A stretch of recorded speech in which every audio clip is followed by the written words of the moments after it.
Nous avons tous tendance à vouloir faire les choses à notre manière. Nous aimons dire aux gens ce qu'ils doivent faire et leur faire les choses comme nous le voulons. C'est presque comme si nous nous sentions supérieurs aux autres et que nous aimions dominer et comme commander les autres pour qu'ils fassent ce que nous voulons.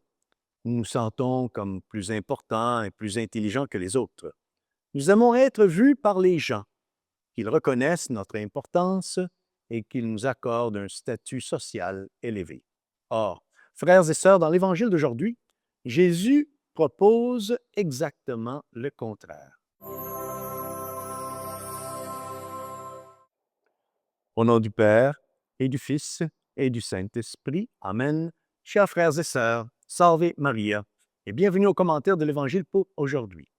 En cette période de carême, alors que nous travaillons et prions pour notre conversion, l'Église nous propose une lecture de l'Évangile où nous voyons le Seigneur inviter ses disciples à changer leur mentalité, à passer d'une mentalité mondaine à une mentalité chrétienne.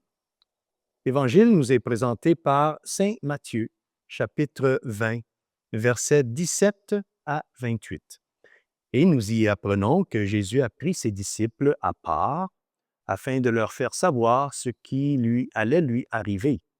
Nous sommes, et oui, nous sommes à quelques jours de la passion, de la crucifixion et de la mort de notre Seigneur. Et cet évangile est comme une prédiction détaillée de sa passion, où le Seigneur leur dit, « Voici que nous montons à Jérusalem. Le Fils de l'homme sera livré aux grands prêtres et aux scribes. Ils le condamneront à mort et le livreront aux nations païennes pour qu'elles se moquent de lui. Le flagellent et le crucifient. Le troisième jour, il ressuscitera. » Notre Seigneur avertit donc ses disciples qu'il va bientôt devoir souffrir sa passion, qu'il sera trahi et qu'il mourra bientôt, mais qu'il ressuscitera également. Mais, hélas, les disciples ne semblent pas écouter, ou du moins ne semblent pas comprendre ce que notre Seigneur essaie de leur dire. Alors qu'il leur parle de sa mort prochaine, enfin de sa passion prochaine, une femme, la mère de Saint Jacques et de Saint Jean, s'approche de Jésus et lui demande la faveur d'accorder à ses deux fils une position, et oui, une position importante dans son royaume. Voici ce qu'elle dit. « Ordonne à mes deux fils que voici siègent, l'un à ta droite et l'autre à ta gauche, dans ton royaume. » Rappelez-vous que notre Seigneur parle ici à ses disciples de sa passion et de sa mort bientôt à venir, et que cette mère et ses fils pensent à leur statut social.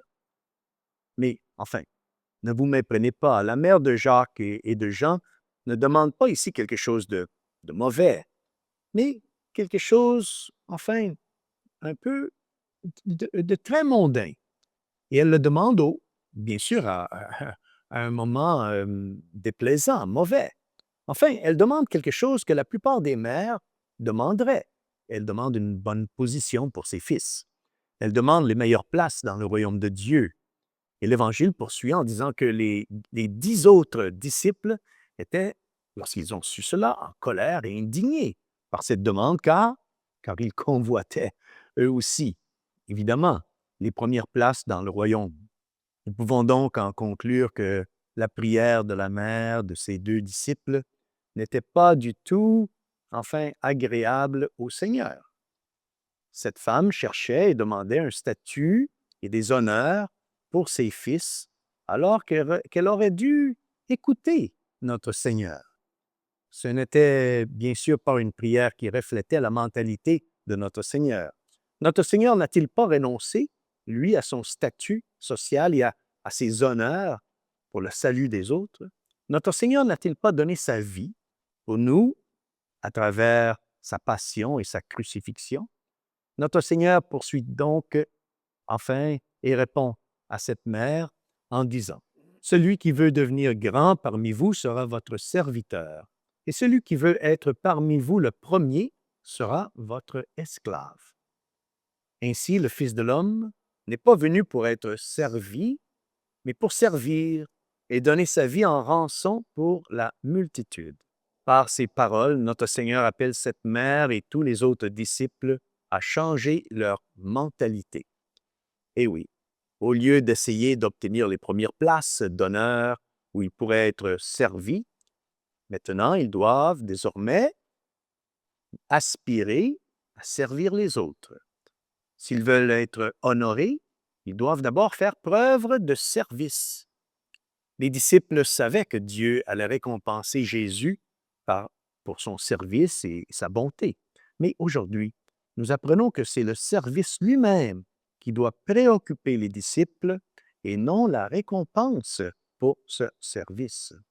Notre Seigneur dit que le véritable service consiste à servir les autres sans intérêt personnel, sans arrière-pensée.